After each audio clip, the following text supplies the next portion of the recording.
screen 14 hours a day in their normal world. And there's Zoom fatigue, and there's homeschooling children, and there's trying to juggle constantly being with your family. That one came up a lot.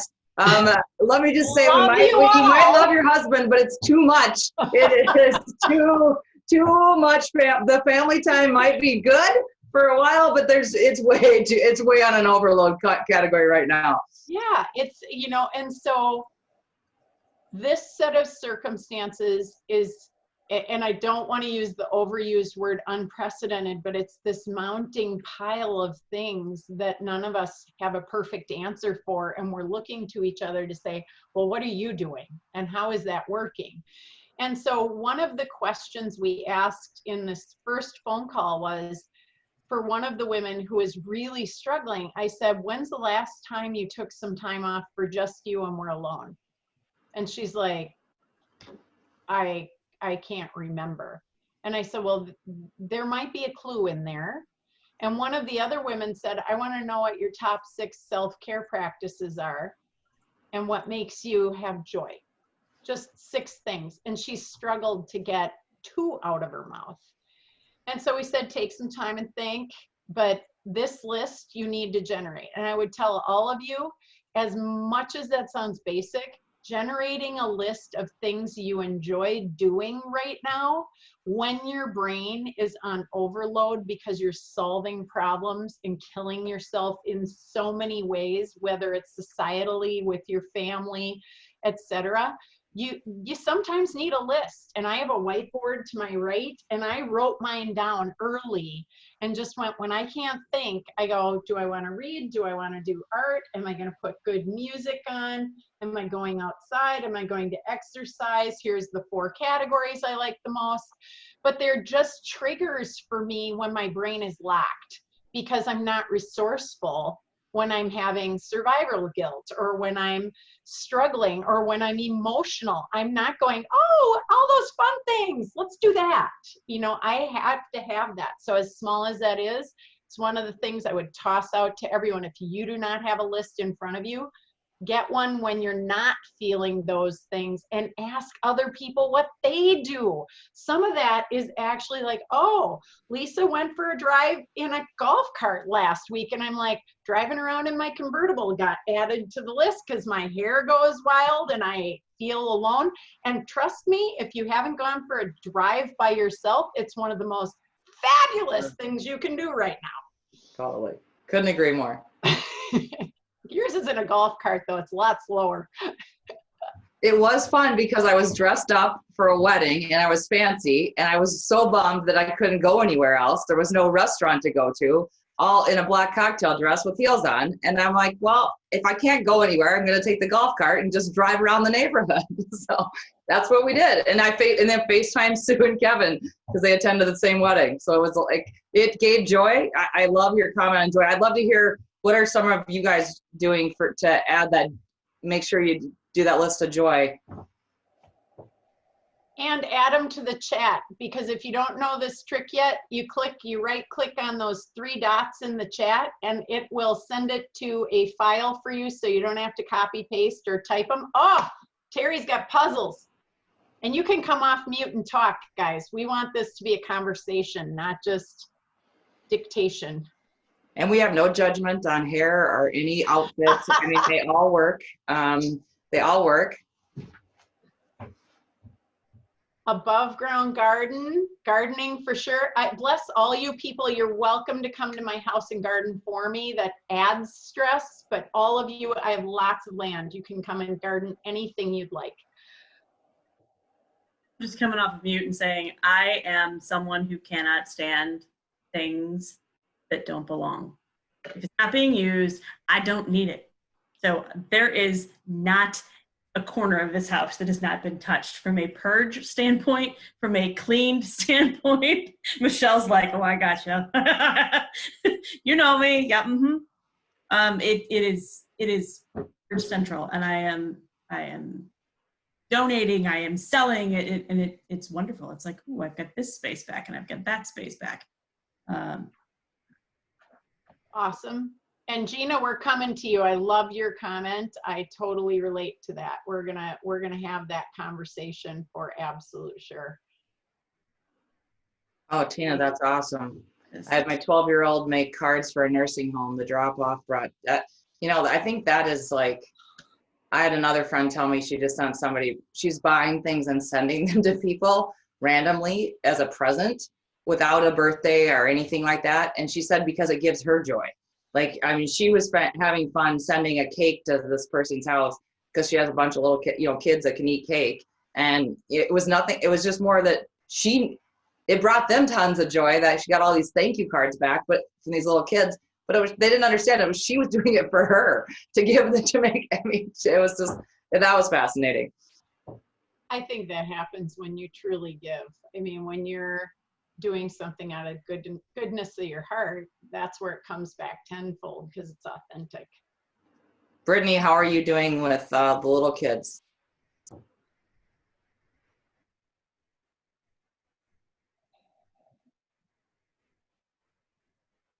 Brittany, if you're talking, come All on. right, there we go. There you go. There we go. It's been a struggle. I can relate to Gina. I mean, I struggle to find time for joy for myself. I'm a single parent, so I work. I then hang out with my son until he goes to bed, and by that time I'm beat and I go to bed myself. It's been a struggle ever since, was it mid-March? I went on lockdown here. I've been working from home since then, so it's been hard. That's my main goal, is just finding time for myself, no matter how little it is, even if it's 5 minutes. That's been like my day-to-day goal. And are you getting enough rest? Or are you pushing it right to the edge? I mean, I push it to the end. It's like, 11 o'clock midnight that I'm heading to bed every night, but I don't know. You make do. Well, we can talk offline, Brittany, but if you need anything, please reach out. I mean, if you need anything, we're glad to help. But thanks for sharing, because I can't imagine just trying to balance it all, just because the emotions of work are at a heightened level. Mm-hmm. I mean, the emotions of work are at a heightened level. I mean, that was already hard being a single parent, just balancing a career and everything else. But then the emotions are higher for everything. And I don't know. I just feel like the emotional state of everyone is so and I'm a very emotional person. People that know me on this call know that very well. And it's a struggle for me, because I try to, in most normal states, try to have some type of emotional calm. But man, it's like, I can't even imagine. And then trying to not expose that emotion as well to your kids. Exactly. Because you could hide a lot easier when you're in an office building from what was going on for your day than when they can see you not nonstop at home working. Yep, exactly. No, thank you, Lisa. I think you also have to not hide. Right. I've talked a lot with the female CEOs that I spend the most time with, which is a lot of them. And I think there's a mystique or a belief like, we're the leaders, we have to be calm and clear and confident and support people and be there. And that's all good. I'm not saying like throw that out the window, but I think when it's inauthentic, absolutely everyone around you knows it. They know when you're struggling. There's a different way you communicate physically, emotionally. So to Gina's question, saying, I'll be honest, I'm struggling with making time for joy. I don't even know if it's joy all the time, Gina, especially with catastrophe. I will tell you, I think that's a fair thing. And if I said joy, I want to retract it. I want to say self-care and making space for things that fill you up, not you have to push out. Because pushing ourselves to that limit where it's all, I have to give and give and give because I get the high from it and I know how to do that. And it gives me some kind of, I think we go to doing to avoid feeling. And I think when it's catastrophic, it's okay to be exceedingly human and to be like, I don't have the answers and I'm really struggling today, but I can tell you we're going to get through this. So you can be confident and still be going, I'll be honest with you right now. And I want you to speak, Gina. I woke up this morning, I was angry. I'm angry. I'm going through my grief phases because all last week I got my feelings out in writing and I found my things and I'm focused on what I can do around racial inequity in town, and I'm doing that on social media, and I've been hyper active because I'm a doer and I'm an activist, and that makes me feel better in a situation where I feel hopeless and helpless. And then when I have to go back to work and compartmentalize that and go, okay, today is business as usual, I'm not really in the mood.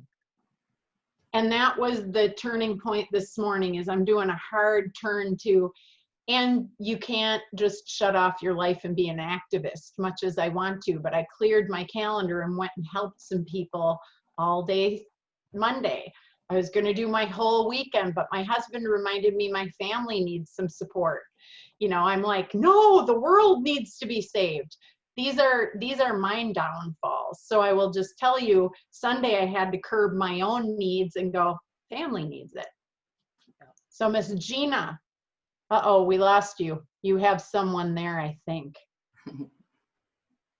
Give me 1 second. Someone in my office needs me. I am going to give you that. I'll be back. So I don't know if anyone relates to that. I was downtown in the city working on Saturday and Monday, and Jessica and I cleared the calendar and I took 2 of my kids and we went out there with our masks on and did cleanup, and there wasn't a lot to clean up, which was amazing and hopeful. And I felt great that day. And then I came home and was like, I got to process a lot of stuff going on.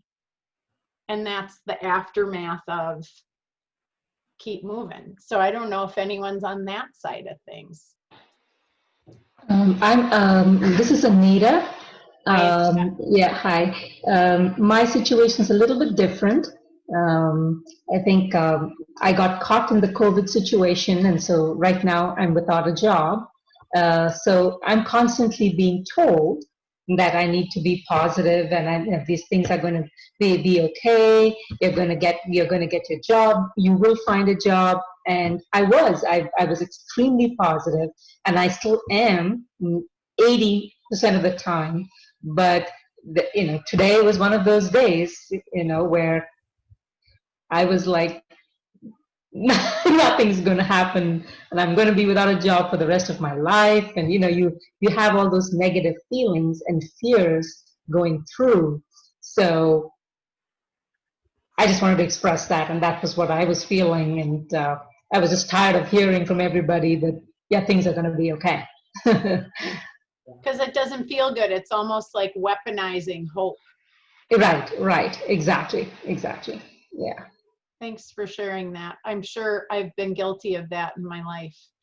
I had a event, and I, to your point, just, I'm trying to be positive and needed, to your point. I had a call that my college roommate's brother-in-law committed suicide due to COVID.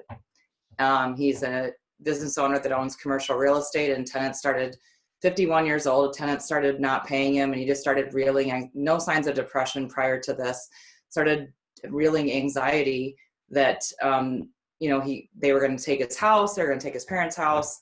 And I mean, that's a call I'll never forget. And the next day, Anita, I couldn't do it. I finally told my team, I'm like, clear my schedule. I can't be me today. Like I tried to go to the first couple meetings, and it just didn't work. I had to say, no, it's done.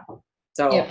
I think allowing yourself the grace to say it's okay, that it's not a good day, and you can't do positive today. You need to somehow recover from that 20% that you're in. But I think it's just giving yourself the grace that it's okay, that it's not a day you can do. I just said I couldn't be a leader today. I can't sell anything today. I can't be a leader. It's not going to work. So I think it's having the ability to just say no and be honest. On the positive side of that, it was my daughter's birthday on Monday, and for the first time, Brittany, you'll appreciate this. I didn't let anything come into my calendar, and I spent the whole day with her. And I'm not good about that on other, I have things that I'm very disciplined to, like I never miss my daughter's performing. And again, everybody knows that, it's not like anybody was doing it to me in my business. I was doing it to myself. And it was like, oh, are you sure you can't do this meeting on Monday? And I finally said no. And I I'm like, well, why haven't I taken my daughter's birthdays off, every year? I mean, it was a weird, like, realization to me, like, why did I had created this, it should have been a non-touchable every year. And it takes turning 19 and COVID to make it a non-touchable. And I don't know, it was a fascinating realization for me emotionally that I allowed myself not to let anybody from work in all day on Monday. Awesome. Yeah. Those are the tough things. So it's like, you keep applying, and you get, I got a rejection today, I got a rejection the other day, and it's like, how much more perfect is somebody? That's why this topic resonated with me. How much more perfect do I need to be to get that position? Right? I mean, you've built up your resume for 30 years. I'm not saying I'm a star and I've achieved a lot. I'm not saying that, but You could. Having built that for 30 years, what more do I need to prove to you that I am committed, I can do the job, and you know what I mean? So when you get those rejections, that's when you have all these fears. Yes, that spiral. Yeah. You said something really powerfully in there, Anita, and that's, what else do I have to prove to you? It's interesting that when I'm talking with men, they don't use that word. In the same way, I think women apologize. We feel like in whatever way, all the things we're doing are to prove something. And the fact that you started saying, I'm not a superstar, I'd just have you hear that and say, it's really okay with me if you are. I don't know if that matters to you, but I don't think you have to be arrogant about it. And I think when you settle into there's nothing to prove, something will emerge. But it's hard when you're coming at it and you feel like it's rejection when it's out of your control. Crazy circumstances. So thank you for your vulnerability. This is hard stuff. The thing was, I had landed the position, I had accepted a position, resigned from the other position, and Comcast rescinded their offer. So here you are, you're caught in a situation, you no fault of your own, and then you're starting the process all over again and saying, hey, wait a minute. Wait a minute, I proved myself, I got my job, I got the one that I wanted, and then this can't be happening to me. Right. Yeah. Quit for today. That's what I told someone earlier. Quit for today, let it be, and come back when you have a little more gas in the tank. That's in the book, and Marcia Firestone, actually the founder of WPO, told me that, and it was, it's okay to quit for the evening or for a day, or like Lisa said, it's not the day for this. And then you rise, because all of a sudden you're like, okay, I took what I needed for me. But that, I think, is your body and your mind's way of saying, like, not today. Today is not that day. So Gina, you're back. Talk to us.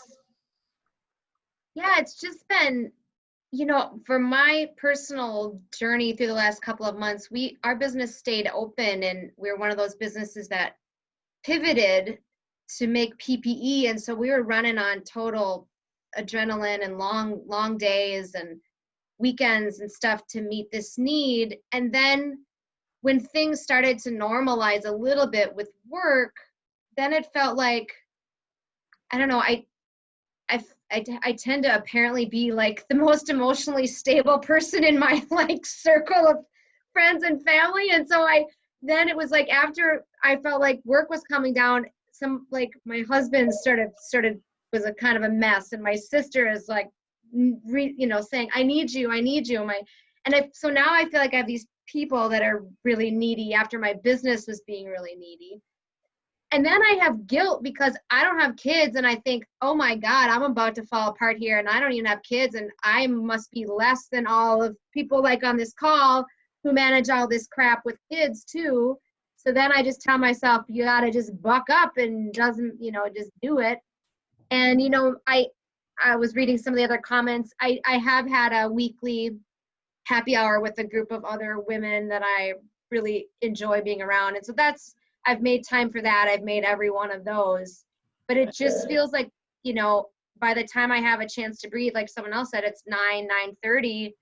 And if I don't get to bed in pretty short order, I'm going to be running on no sleep. So it just feels like there's been outside needs from everywhere. And I'm not very good at saying no to those outside needs. That's a good awareness. Lisa, any commentary? You want to jump in? I can see you. Yeah, no, I appreciate the share, and so my head goes, so my head spins when people when you give me insight, like what you're feeling, my head spins, Gina. So thank you for the share. I just, I feel that I'm a little bit edgy too, because I work like 14 hours a day, and my kids are so dang needy, and it's like they're on this emotion. I mean, again, they're, I don't know. It's just, to your point, it's like, then, I'm having my daughters are 19 and 15, Gina, and I go out and like, could anybody pick something? It's like, they half do something in the kitchen. And I'm like, okay, like I'm working nonstop and the sun is shining. So now you're going to go on the lake with your friends. Maybe could you actually get the dishes in the dishwasher? I mean, it's just like, it's the nonstop of,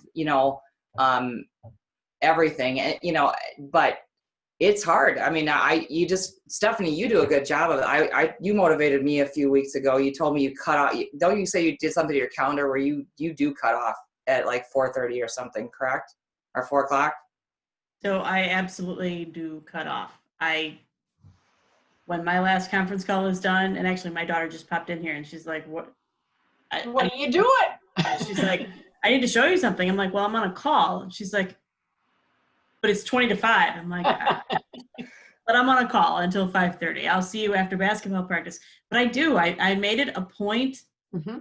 I found myself before this all happened doing the whole, I got to get this one more thing done. And as a result, I'm like, I really want to get this done, but now I'm facing traffic and I'm going to hit it at the wrong time. And I'm not going to be home till 5:30, and they're going to want dinner immediately. And I want to work out and all this stuff. And I decided, okay, that's it.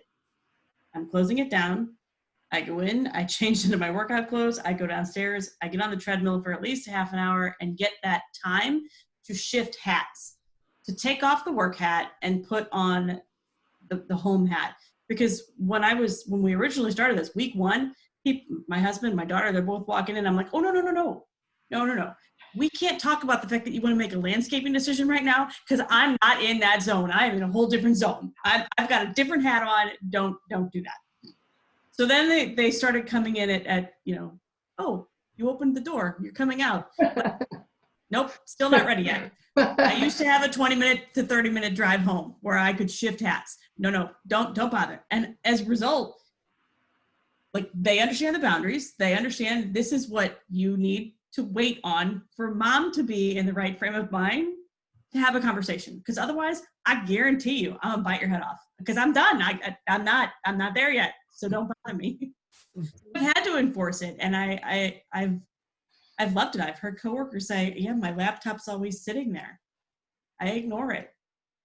I don't look at my email after hours. I don't. I used to beforehand, but because it's all so close and I haven't left the damn house, I had to put new boundaries up that protected me and allowed me to get time for valuable time, necessary time for me, unapologetically. That's key. Yes. I made the comment in the thing. I don't understand. on my calls with my girlfriends, on my calls with other people, women tend to apologize for things that they shouldn't have to apologize for, but it has gone up infinitely during the course of this. Everybody's sorry for everything. I'm like, don't be sorry. It's not your fault. You're doing the best you can. Move on. Men don't apologize. They're not having these kinds of calls apologizing, I guarantee it. So unapologetically, I shut down and I don't check my email and I take my time and then I give time to them, and the 12-year-old usually doesn't want it anyway because, ugh, mom. Because she's 12. But I think coming back to what you and Lisa are both saying and going back to Gina, you know, unapologetically, and who made the rule you didn't take the day off for your daughter's birthday? It's just how you start to move, right? It's like you, Gina, going, I'm the resource for everyone, so I shouldn't. And then you start to compare, and it's like this snowball going downhill. And we've all heard the quote, comparison's the thief of joy. And as soon as you do that, you think you don't have a right to feel what you're feeling. So you can 100% of the time, you can say, well, I can't even relate to what it is to be a person of color right now. So I should feel immense guilt for all the things I have. I should feel guilty because I don't have kids. I should feel guilty because my business is doing well and the other people I'm talking to, theirs isn't. So I'm going to downplay how well we're doing and just sort of go, we're fine, you know, because you don't want to be that person, right? You don't want to, instead of, wow, maybe that's the most hope and inspiration. The person whose business is down is like, okay, other businesses are doing well. That's cool. And I care about you. And I'm not saying it's the truth, but we adjust ourselves for fictitious other expectations of people that we assume are judging us. And honest to God, nobody's thinking about you half the time. But we worry about that. And in a catastrophic series like we're in, the littlest stuff becomes the biggest stuff. Just use your reaction button or a show of hands. How many of you have found really simple things to be incredibly meaningful right now in the last 3 months or so? Things that you took for granted willingly every day. Just a reaction of a hand, a thumb. How come? Because you stop and you go, oh, that actually matters. Because you're usually whipping by it.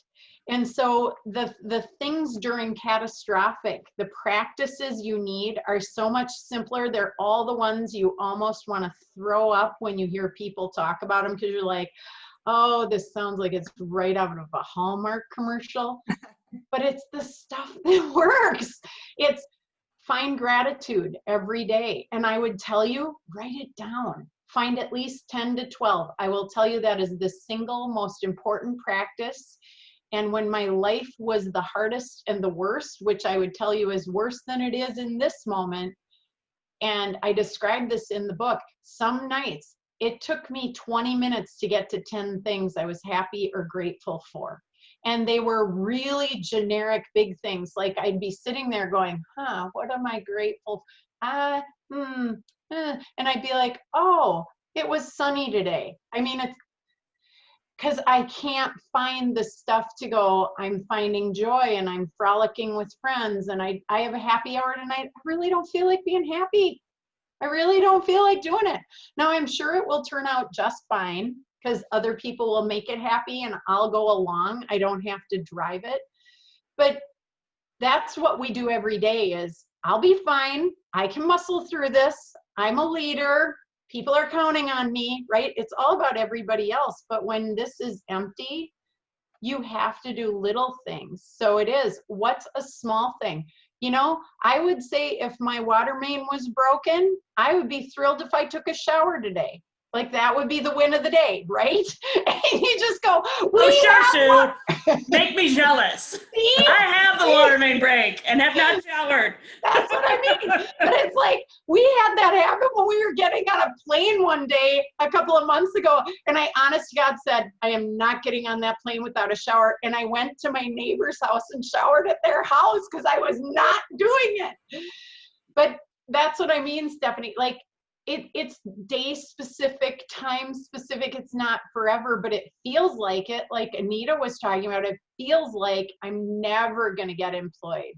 And we start to catastrophize what's already rough. And we all do this. It's so hard. Lisa, you're saying yes. Jump in, girl.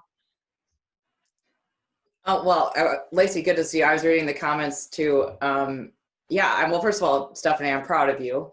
I'll continue to check in my progress because I'm not doing that practice of giving the 30-minute hat. This hat goes here and this hat goes there. So I need to, I need to work on that. I'm going to admit that out loud. It's in the book, but it's definitely, when negative things happen, there is this notion that women especially emotionally beat ourselves up to the catastrophic point that you're bringing up, Sue, where it's like, I must really be stupid. Or, I mean, again, back to, my friend's husband who didn't obviously have the resources to help provide him the help that was needed, that he could get through this scenario and still be a part, and still have a business. I just feel like, there's a lot of just self-doubt, that and head trash that we all live with. And, obviously our business has had to pivot in an industry that is very volatile too over the last few years. And that causes like, can we get this changed? Can we get this figured out? Will customers leave? And it just spirals. It just spirals to like a catastrophic state. But you have to I was shaking my head so that you have to do some of these practices you're talking about, like the gratitude, and really be disciplined to it. The number of people that, would definitely say it's changed their life is huge. Absolutely. Deb Sauter got a haircut after 2.5 months. Hallelujah. I can't wait. I have to wait 2 more weeks. You'll love this for all of you who aren't. My nail appointment was 7 a.m. Sue on Monday morning, and I was beamed out of bed like the Kentucky Derby out of the starting gate. Like I literally left the house like I was the horse in the Derby. Like I couldn't. I mean, I was the ribbon cutting because they have to do all this spacing of scheduling, and and she knows that my calendar is so crazy, and she's like, could you? And I'm like, could you? I'm there with bells on at 7 a.m. I'm like, I am like literally at derby to myself to my nail salon. But again, on a normal day, you'd be like, get this over with. I got to get on to my happy hour, my meetings. Come on. And you're like, I'm getting my nails done. And so I want to go back though to Gina and say, it isn't so much about placating, and going like, woohoo, I'm going to be happy. It is claiming that space. Stephanie and Lisa were talking about, like, this is just time for me. I don't know if anyone else has hidden in the bathroom with their familial surroundings, but I will tell you, I can comfortably admit that when everyone needs me, I hit a threshold and I go, I'm going to the bathroom, and I almost always take my device and I sit in there way too long, but I claim some time by going like, because I am going to snap, because it's just a place to be alone, and it's cozy enough and small enough that no one's looking for me. It's awesome. So if you haven't hidden in the bathroom, I'm giving you full permission. Ridiculous as that sounds. Well, I have to share that I created a meditation closet for me. Oh, no. I highly recommend it because everyone knows when I pull the curtain, I'm gone. Don't pretend like I don't exist, because I'm going away somewhere in my own little world with my music and all of that. So it's very helpful. Love that. This is like, I had to get the video Alexa, Sue, so that I can sing along. I have my own karaoke party in the bathroom. So like literally, and then when you can see the lyrics, you put the lyrics on, like Alexa in my office is starting to go off now. You gotta have the lyrics on. And like literally, yes, the bathroom, and I'm like literally having my own karaoke session, my own private karaoke for me. So our team, we did do a spreading joy movement. This was way early and before racism took over. We did karaoke, as you know, and we did a lip sync thing, and we challenged other people who did start to do it, and we were all doing spreading joy. So I'm totally on your page. And we actually were dreading doing it because each person picked a song, and it's not necessarily your genre, or you're not in the mood that day and whatever. But we found out for our team, when we would come to the call and just jump in and say something if you'd like, we would force ourselves there because we committed to do it. And by the end of it, we were rolling laughing, and we'd end up on the phone for a half an hour afterward, connecting, talking, saying, I didn't want to do that. God, how do you listen to that music? You know, whatever it was. And similar to the happy hours, it became a happy hour. Yeah, I will say the first song, I don't remember what it was. Sue, you can maybe remind us, but Sue hated it. She hated the first song? It's husband, wife, ABBA. Oh, is that one? And so she created new lyrics to the song. She wrote them out on paper. And so instead of singing the song, she was like doing this thing, like, I'm not participating. And in the creation of that, like it was a back and forth email, and then we get on the call. And it was so funny to just watch Sue. In fact, I watched it recently, and before we started doing the song, everyone's like, what would be your one wish? And I'm like, I just want Sue to be happy, because she was so crunchy about this song. And by the end of it, we are just rolling laughing. And it was like, I mean, we even laughed on Monday as we were walking around. I said, Sue, do you remember the stressful days when it was just COVID? Those were good days, you know? And it's like, and you know, there is that like survivor guilt. Even in laughing, I felt that heaviness of like, you feel guilty when laughing, but I also remember, you know, we're building our muscles throughout all of this, and we have to be able to laugh and make jokes. It's how we survive ourselves and refresh those muscles to keep going. But anyway, all of those fun things like that, critical. I love doing that stuff. Caitlin, you have to share what you organized for our virtual company meeting. If you're still on. Oh, no, okay. I'm still on. I have a kid and a needy dog and a needy kid over here bugging me.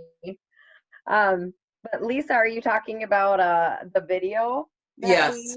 Oh, okay. So the crib.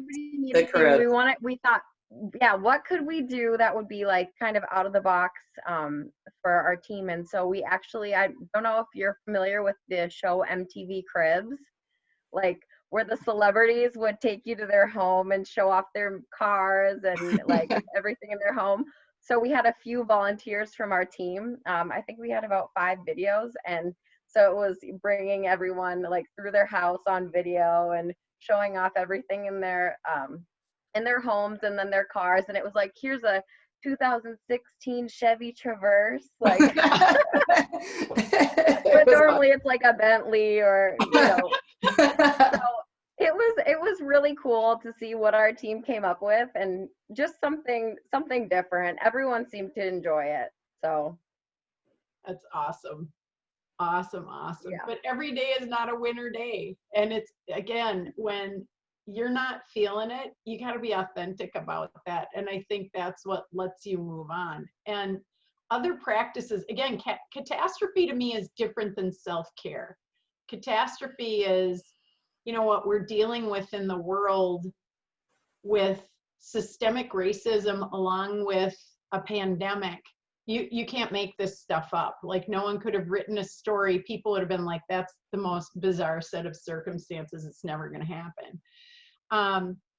But there's an intersection that if I could show you, I have it on my whiteboard over here, but if you do a Venn diagram, you know, where the 2 circles overlap, and you put things you can control in one circle and what matters most in the other, and where they intersect, if you stay focused there, you will know what to do. And that's where that intuitive part is. Is this something I can control? Are there things I could be doing? Does it matter right now? And for me, when I looked at that diagram on Sunday, when my husband literally said to me, I don't want to go into Minneapolis again today. I need you. I need you right now. And those words mattered to me because I'm like, oh, there's this guy I live with and we're here together every day, but we aren't connected in this moment. And no matter what I'm compelled to do, it's not in the mattered most, even though it really matters a lot. And that's when I went, oh, I can change my work calendar. Who knew? And that can be tomorrow while he's otherwise occupied. And by the way, I can drag along a couple of kids, which weren't really dragged, which was exciting.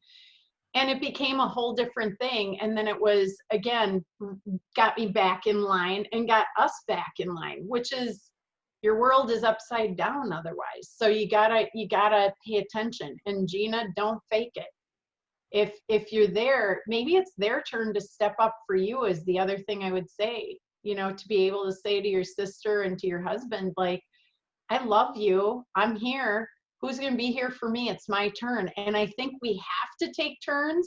That's the other thing. Like, I can call Lisa and we have a lunch and it's all about her because her life is in a particular place and time stopped. And I don't know how long we were there at one point in our lives. And it was one of the most joyous experiences. And then there's another call just a little while ago, and we both got done and we're off the phone texting each other immediately after, going like, that just boosted my whole day. And it's because somebody witnesses you and you can just go, here's how it is. It's not my finest moment, and that's okay. Because we can't be there all the time. You just can't. It's a false expectation for you or anyone else.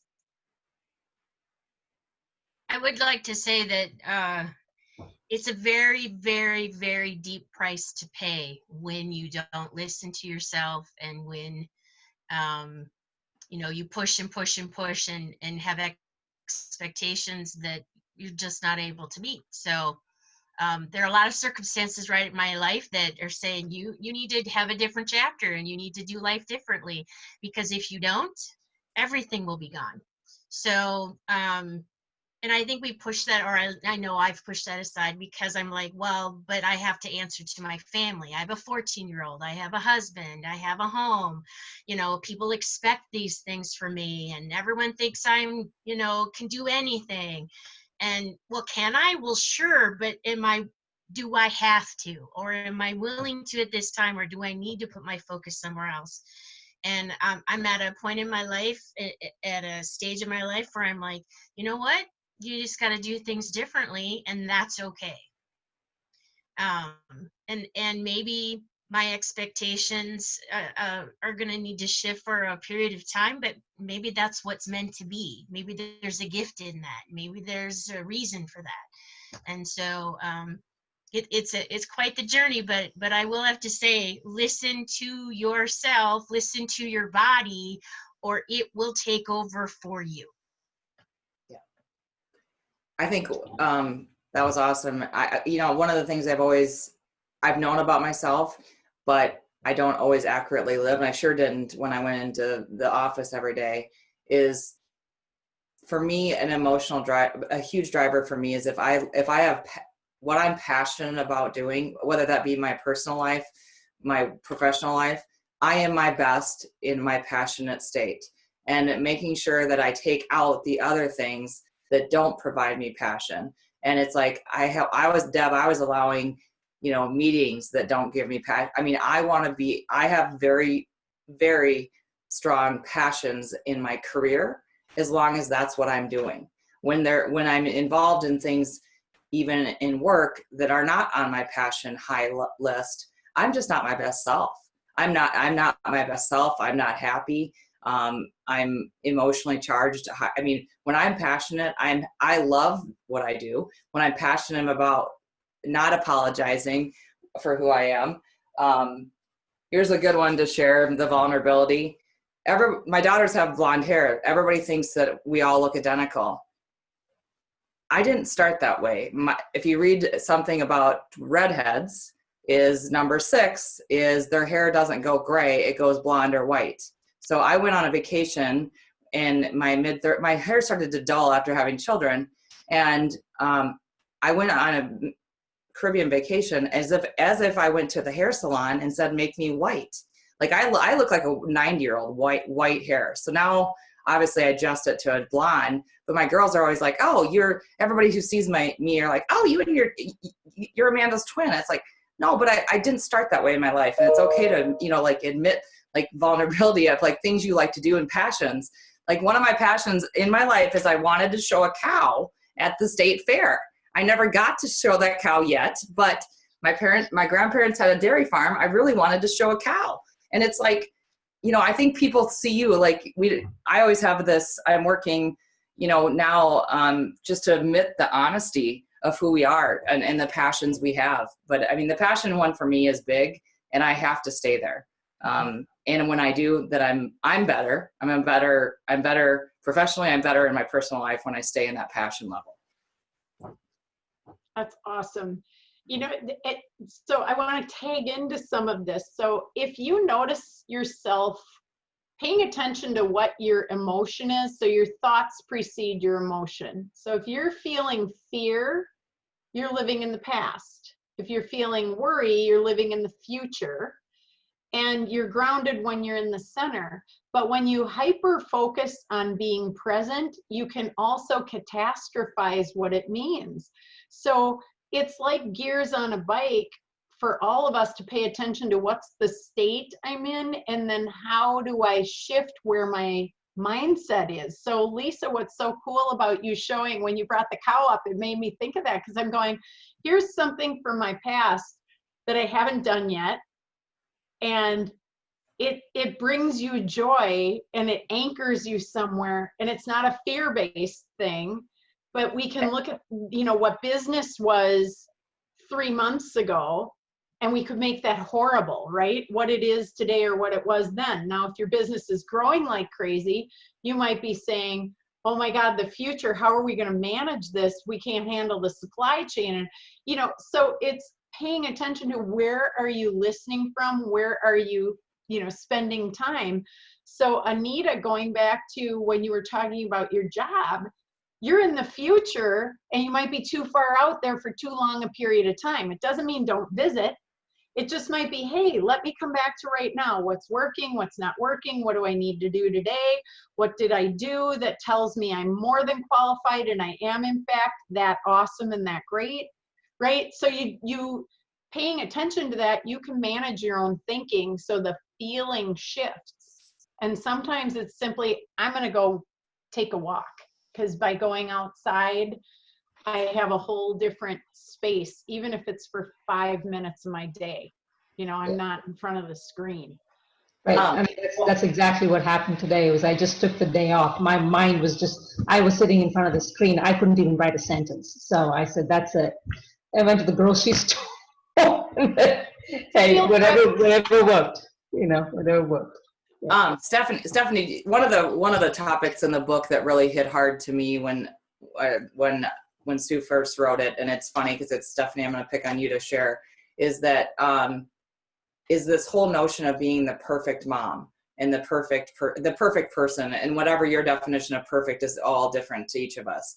But we all beat ourselves up to this, like, trying to balance everything and be perfect. And Stephanie, you want to share, like, Sue describes in the book how she always thought she had to have the perfect Thanksgiving, and she needed to become Martha Stewart in order to pull Thanksgiving off. Like, it was never going to be perfect if she wasn't Martha Stewart. And she was really Julia Childs, both. Yes, both. Yes. Yeah. Like, unless she was on the Food Network, that was her definition of the perfect Thanksgiving. Yep. So she finally broke through an illusion when she finally could give herself the ability to not have the perfect Thanksgiving. And I don't know how many other moms out on our panel today, it's okay not to have the perfect Valentine's Day or Halloween or whatever. Stephanie, you want to share kind of like what you broke through by that one? For sure. She the one who did the yes. Oh, it's so good to meet you. Wait, I don't know what we're talking about. You, What did I do? when you read the book on the plane home from Canada back to St. Louis, and you told your mom that this was, and you allowed yourself not to carve a pumpkin for Halloween. You allowed, Right. It was totally just, I'm like, okay. I had a realization because I read the book on, and I think it was coming back from the UK, cover to cover. It was fantastic. But it was a while ago. So I'm like, wait, refresh my memory.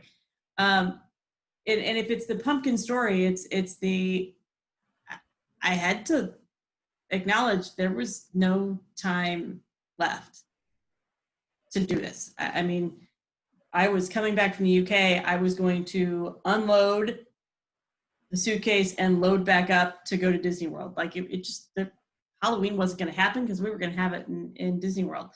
And I had to allow myself you know what? We're going to have something different this time. It's going to look non-traditional. It's not going to be, we sit down as a family and we have this great moment of carving, and you know what? It's never been like that. Somebody doesn't like the pumpkin guts, or, you know, gets over that. Then she wants to design her own face, and then she gets upset with her own artistic ability, and I've got to rush in and, well, I'm not going to fix it for you, but what if you did this? And what if you did, like, because I don't want to enable you and think I'm going to do it every year. I mean, yeah, it's crazy, but, and Lisa and I have had this conversation on multiple topics.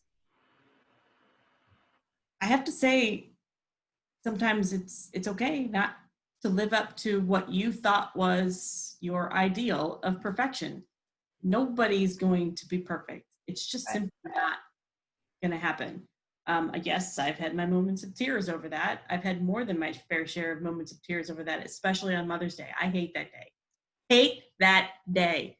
Passionately hate that day. Because nobody asks me what I want. What I want is, I don't want to go see my mother-in-law. I want to do something simple with my mom. I want to spend time with my daughter. And I don't want it to be I've got to run around beforehand, making some plans and making sure that, did you remember this? And did you remember that? No, like, I don't want to make dinner. I don't want to make lunch. I don't want to think about breakfast. Like, I just want to do me. And that's really, really, for an entire day, hard to achieve. So I hate Mother's Day. And I've had to suck it up and realize there's going to be no such thing as perfect. I have to get over it. And I have to do what I can to get enough satisfaction out of the day that I'm not an absolute bitch to be around. You just shared a great 5%. And that's another concept that I love living is like, basically, what is the 5%? And the 5% has feelings behind it and why it's significant to you. Like, you know, the event is Mother's Day. The feelings are, you know, annoyed, regret, you know, you can list your own. I mean, you can list your own. Again, it's like irritable, annoyed, blah, blah, blah. It's like this, and I think that what I love about that is the 5% is that it's okay that that's your 5%. Like, why do we beat ourselves up that it's like admitting that is somehow we're a bad person? Like, it should be okay to have your own 5% in both your personal life, your family life, or your professional life. And what is the 5%? And on the good side, and the women are terrible. I mean, talk about a game that we're completely not good at, is the 5% good. Like, I mean, you're a textbook of that one. I mean, the 5% good is also okay at what you excel and have passion around. So I don't know. Thanks for the share. I mean, that's what that topic in that book really resonated to me, because I didn't allow. I always was guilty. I didn't take enough. Oh, Stephanie, I love that. I didn't take enough photos of the dot. Well, I don't like my, you know, and then what this COVID world, you know, one of the things that had, you know, like, I don't like the way I look. So do you think I ever wanted to be on video 24/7? But I've like given myself, I've given myself that grace of like, yeah, you didn't even shower and you're on video. I mean, I think you look great. Yeah, I just feel like, and that's a struggle, and it's not like it's over. It's a struggle, and I think that's the other thing about some of these concepts too, is don't beat yourself up if you can't achieve it every month or every year. So Yep. it's like, I keep saying like, why can't I get better at this? But then I'll go back to that guilt stage again. And, Well, and I Yes. will tell you, I'm going to ladder onto that and say I've done a lot with the why can't I get better at this? And, for me, it was, why can't I be more disciplined? Why can't I be like so-and-so who is religious about, and you're one of those so-and-sos who's religious about her working out. Like, I can't. I made it a point during this. Like, I kid you not, Lisa's not going to be surprised about this, but I have a spreadsheet that it is 12 lines long and it is 31 lines wide. And I mark off, like, it's in my closet so that when I go and I change out of my workout clothes, I mark a 30 or a 45 or however long I walked, so that I can see, all right, last month, I did pretty good. I hit 80% of the days. The month before that, I did pretty good. The month before that was a non-COVID month and I wasn't doing it. I wasn't paying attention to the measuring. Am I getting better? Why can't I get this done? Well, I can't get it done because I'm not focusing on it. And I'm never going to focus on it if I don't actually show myself. My memory is not as great as it should be. So I don't know that last month, unless I write it down, I don't know that last month I only hit 50% of the days. And therefore this month at 80 is better or whatever. I can't remember. I wanted to work out last Friday night, but I don't know if I did. Well, I do now because I just marked a little line, one little line. That's all it was. You're saying something so powerful, Stephanie, which is if every one of us, and I'm talking to every single one of us on the Zoom, again, reaction button or a hand, if you documented all the things you've flexed, learned, figured out, reworked, adjusted to since about, for me, it was March 10th. I don't know what your date is. How long would that list be? If it's long, give me a hand up or a little reaction. If it's a short list, don't do anything. Mine's long. Yeah. Geniuses for what we figured out. But we don't look back and go, oh my God, the whole world changed. And we adjusted, and we're still in that world. It normalized it felt like, at least in my world, a week or two. And then all of a sudden, we had a gentleman get shot or get killed by police. And then it was like a whole new level of things. And when you think about that, if you could do a little bit of this, it might go a long way to just document like you did, Stephanie. Here's what I did do. It's not a bad list. It doesn't mean it's the list you asked for. It means it's the one you adjusted to without, in the 14-hour days, without really slowing down to think about it or appreciate it. And every one of us could make that list. Every one of us. Michelle, what's on your list? You're on mute. There we go. Just trying to unmute. I use a different headset depending on what apparatus I'm on. On my list, I just have to tell a funny, what I learned today. So this is a funny, and hopefully you can all appreciate it and you have a sense of humor. So I was on the phone with my boss today in my normal status, and I'm sitting like I am today. And if you can notice, I have a mirror behind me right back here in my thing. And it was this morning, and my husband came up, and he's standing getting ready in breakfast, and he's dressed from the waist down, but he doesn't have a shirt on. And my boss goes, when you're on conference calls, you should probably remember that people can see a mirror back here. And I'm like, okay, that would have been really good to learn about, not, but it was funny because it just, and he was in here, and Matt knows, my boss knows my husband. So it was just kind of funny. And thankfully it was just that, but I never thought, so I learned that I need to probably turn my, so just something as silly as that. So you guys I just thought you would appreciate that. So that's what I learned today. But, awesome. I learned that I can be a teacher, and I learned that I have no patience. That's what I've learned in the last 2 weeks. And I never could be a real teacher, and I have a huge appreciation for what our what our teachers do for our kids. But yeah, it's been a lot. I think I've taken a lot of inspiration from you guys today, especially Stephanie. I love your spreadsheet about exercise, because if I don't mark myself accountable for everything I stick in my mouth, I don't eat, apparently, in my head. So I'm with you. See, it's total a thing. Does that Because work? that's my next thing is Because I I gotta was like, I check on didn't the eat food. today, because if I didn't write it down, I didn't eat it, right? So but no, I think I'm learning how to juggle and learning how to be less distracted. I'm a very ADD person, and having to adjust to working in different circumstances has been fun, but I've learned a lot that way too. But yeah, every day it's something new, and it's that's the part I love about it. There's lots of variety in our new world. So And I- Michelle, we're going to put in the chat a video that I hope you all watch, whether you're homeschooling or not, that we shared in our newsletter that, honest to God, made me laugh till I cried. Every time I've watched it, I've laughed till I cried, and I can watch it 100 more times. And it's two moms who are funny as heck anyway, who do videos, and they did it from Zoom, about homeschooling and all the problems, and it's 3 minutes long. Oh. And what I'm not homeschooling, and I think it's the funniest video. It's ridiculous. So I asked Jessica to grab it from our I newsletter. look forward to it. It's Tammy, what have you learned? What's on your list?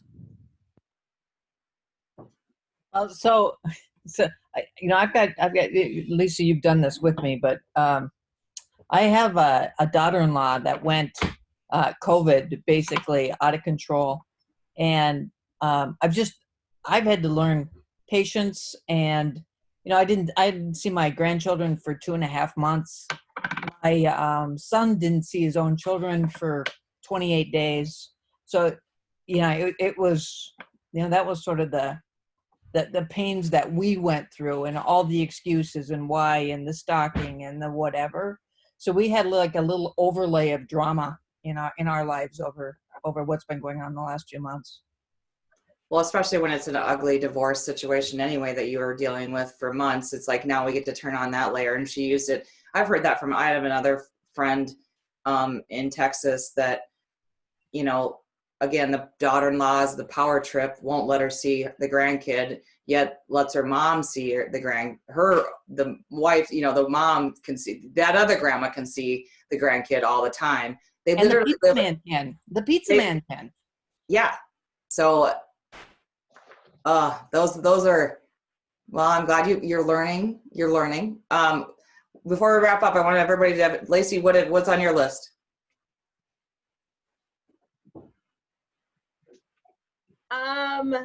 I think, just giving yourself like grace. One thing to chime in, I haven't read his book because he needs to bring it out on audiobook, because I don't have time to read books with 2 kids and everything else. But Tim McGraw in an interview said that he uses I don't know if it's a mantra, but when they go through, when you're in an airplane, which it's been a while for a lot of us, but they go through, when the masks come down, you're supposed to help yourself before helping others.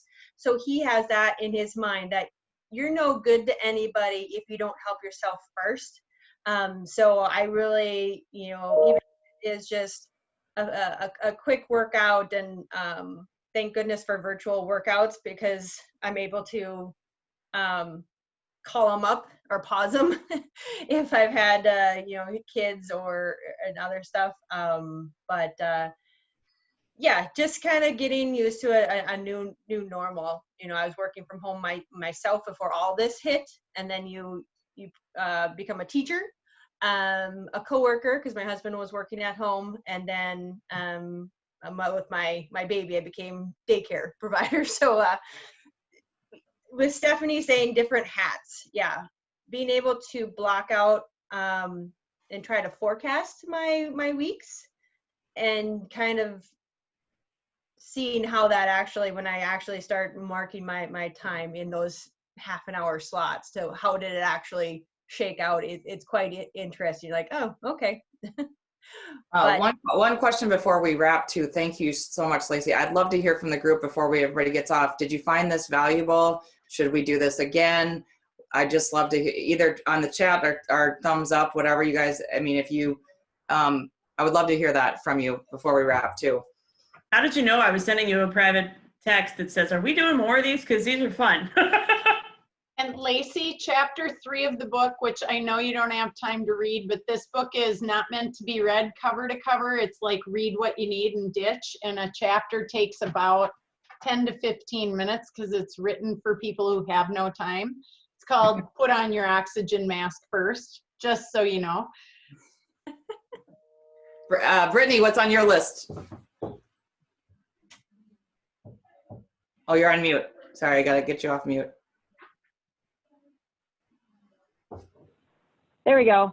Honestly, it was the homeschool piece of it. I mean, that's something that I've never had to do. It's always been, you know, drop them off at school and that's it. And now it's like I have to adapt to, you know, 4th grade curriculum, which obviously has been a long time since I've had to do anything like that. So it's like I'm constantly being one step ahead of my son to learn what he has to do so that way I can help him. Because I mean, he did great with the virtual learning, but I mean, it was a struggle. So it's like he still did that, but then he still needed me to come in and supplement what he missed out with one-on-one with the teacher or with a group setting. I mean, that was, you had to pick it up just like that. I mean, there was no waiting around. Oh, no. I hear stories and I can't imagine. Like, I mean, because then they teach them, and you get to the middle school level, they teach a different way. Like, I'd be like, I mean, this isn't even how the theory you were taught on math and other skill. It's like, oh my gosh. I hear more stories of people having to Google YouTube, like, you know, content of a topic that they're trying to help their child with from a homeschooling. But man, that one's not, I do feel, I mean, high school and college is much easier. You are in a very different space at just different ages. But yeah, thanks for sharing. I hope you can join us again. Deb, how about you? You've had some great shares today. What was the question? I'm sorry. I got pulled with the client. That's all right. We'll come back to you. The question is, what was on your list that you've learned in the, like, kind of what's on this, like what you've learned about in this time, or like maybe pivoted your life differently or something? Oh, I can answer that pretty quickly. Yeah. So I think the biggest thing for me has been to look at everything as an opportunity, which is, you know, constantly reminding myself, yes, this looks bad, but what's the opportunity in it? Because I'm having to help my clients see that. So, because they can't move forward if there's no kind of, if they can't see a forward. So it's that part of like, you got to believe it to be able to see it. And so it's just believing there's some kind of gift in it somewhere. And no matter how hard it gets, but then, you know, accepting that it's hard and accepting that it's scary. Not ignoring all the emotions about it, but then going, okay, so what is the possibility in this? Because I'm going to have to help others through this. And if I'm not willing to see it, they certainly aren't going to be able to see it. Thank you. Thank you, Deb. No, very great advice on the opportunity side too, because I think there will be innovation, as we say, that comes out of this space too. And that innovation will be will be the opportunity as well. Jessica, how about you? Yeah, these are always great. We had been doing some similar calls, in the past few months with COVID first coming out. And with everything transitioning, we'd stopped. And this is sort of like bringing back to that, where this community of talking about the things that matter and keeping all of our energies high. Human energy is really a commodity that I'm trying to work on for myself. And I also trying to help with Sue with hers, which is not it's my responsibility from a job standpoint. And I don't always do a great job. But this was great. This is the kind of stuff that I feel like keeps us all going when we're feeling depleted. So I appreciate you guys doing this. And I'm so grateful that so many of you showed up on a busy day for everybody in the middle of the week. Lynn.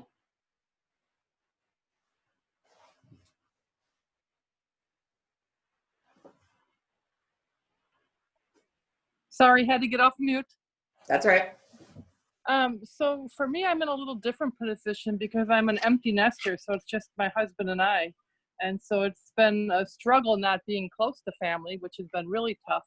But for me, the biggest thing has been about self-care and the importance of it. Because what I found was I was working for 2 months, I was at my desk just 24/7 working.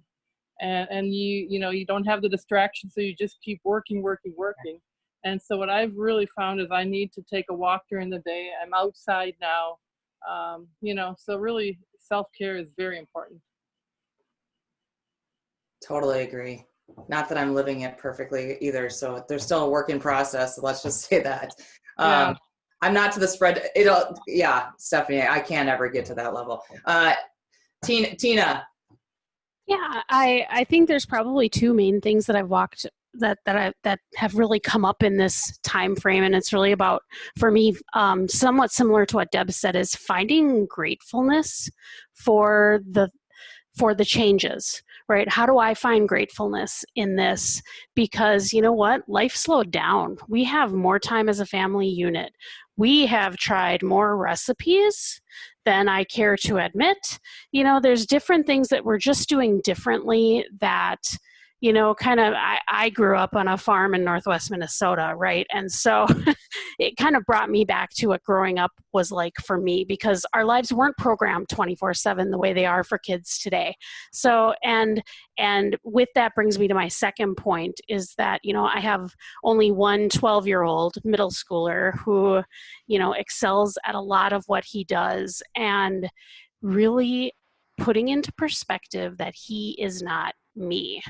There's 3 hours. He's getting done his classwork in somewhere between 1 hour and 2 hours. That is probably taking some kids 3 to 4 hours a day to do. And how do I fill that time? And how do I, make sure that he just doesn't turn into a screen junkie, etc. And, that was a real learning experience of, and I'm an overachiever. My husband's an overachiever. My son's an overachiever, but at the end of the day, he'd really like to just hang out, right? And so, we're sitting here thinking, oh my God, how do we keep this kid busy? And what do we do? And how do we do this? And bringing him more into that process was really helpful, because he's not us. He isn't driven by the same things we're driven by. So that was a really good learning thing, where, made the first 10 to 15 days rougher than they probably needed to be. So What a gift until we that figured is. it out. That's huge. Caitlin, I don't think you've gone. Yep, I'm the last one. Oh. So I would say just sticking to a routine has been really helpful for me. I think when COVID first hit, it was more of like sleeping in and wearing yoga pants. I don't have to be on calls like Lisa, like 24 hours of the day. So for me, it was I wasn't getting ready and taking the time to do that as much, and just kind of falling short. I realized that I needed to start waking up early and just kind of doing my own little meditation with coffee before my son wakes up at around like 5:45 or 6, and sticking to like my routine of waking up at 5, having my time, and then I'm able to like have breakfast with my son Jagger, and then I can take the time to actually get ready and put on makeup and put on something that makes me like feel good. And I feel like that is a great way to start off my day, instead of just rolling out of bed 20 minutes before I have to be on and bringing my son to school and it be a rush thing. It works for me. So I would just say I have a pretty good routine that I stick to, and making sure to get outside on the nice days, if I can take a 15-minute break. So This has been awesome. This has been awesome. We're right at the time of, we want to make sure everybody still can have their other life, their personal life, get their hats turned on. Yes, this has been, it always, as Sue says, I feel like you give us more than we can ever give. And that's the reward we get. It's like, how fun is it to do something you have passion behind, and it gives more back to you than you ever thought it could in 90 minutes. So Sue, I'll have you close us. Thank you, ladies. We will do this again. It looks like that's the overarching thing, so we'll set it up again. And I'm hoping it's under different circumstances, but if nothing else, thank you for all you gave, not only to Lisa and I, but to each other. I think taking an hour and a half more of Zoom to talk about you and what you need and what's going on and what it's like is one of the better investments you can make. It's been good for us again, and please join us again. It's been a blast. Hope you enjoy the book. Yes. We'll get, and the book will be coming to all of you as well. So if you already have one, you can give it to a friend, but the book will be coming. So all of you will be getting it. And selfishly, we have merchandise, which Lisa and Jessica are currently wearing, which you can't appreciate, but it's the logo behind me for Unfuckwithable, or the full-on word for the ladies who need a little inspiration now and again. You can't read that. There we go. Which you'll understand more in the book about, but it's about a grounded and centeredness. So if you're so inclined, you can put on a shield on the days when you might need a little reminder. And it's funny, I'll wrap up with this final statement. Tammy knows this. One of my passions is diehard college football, and specifically the Iowa Hawkeyes. And when I have a big day that I need to fight somebody, I mean, I will wear black and gold, or I'll wear a logo. And it's my fighting outfit, because I have to somehow, I'm not good at fighting. I know that I'm not good at it. So it's like when I have a fighting day, there'll be a chance that I'm specifically, and that's what I think why Sue brought out the logo wear, was just for people to feel it's okay. Like, I need a fighting day, so I got to give myself extra boost of energy. So if you need any of that, just, it's okay to have a fighting outfit. Like I got to really pump up here for this meeting or a topic that I'm not good at addressing. And so there is definitely, and I kind of equip her logo wear to that as well. So I didn't wear it today because it was a fighting day. I will tell you that. I wore it only just because we were going to be together. But anyway, this has been an absolute delight for all of you that are clients and friends of both of us. Thank you so much. Enjoy the rest of your evening. It was a pleasure conversation from all sides. Thank you so much. Thank you. Bye-bye, gang. Bye.